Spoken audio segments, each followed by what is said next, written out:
Pedangdut Nabila Gomez dan suaminya Muhammad Reza menggelar acara 7 bulanan kehamilannya. Acara digelar di The Luku Terrace, di Jalan Fatmawati, Cilandak, Jakarta Selatan, Sabtu, tanggal 29 Januari tahun 2022, sore.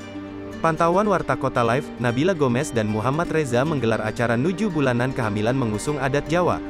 Usai acara, Nabila mengakui ingin meneruskan adat Jawa dalam setiap fase kehidupannya bersama dengan Reza. "Memang acaranya adat banget, kan kami menikah itu pakai adat Jawa," kata Nabila Gomez usai acara. "Insya Allah 7 bulan ini bentar lagi brojol," tambahnya. Wanita berusia 28 tahun tersebut menjabarkan acara adat 7 bulanan kehamilannya, dilakukan lewat beberapa rangkaian acara, dari sholawatan, pengajian, hingga kegiatan adat. "Siraman, gonta-ganti baju 7 kali, jualan cendol gitu sih," ucapnya. Nabila mengaku tidak masalah harus menjalani rangkaian adat yang begitu padat, di tengah kehamilannya yang masuk trimester ketiga. "Jadi harus diteruskan acara adatnya meski sedang hamil besar," ungkapnya.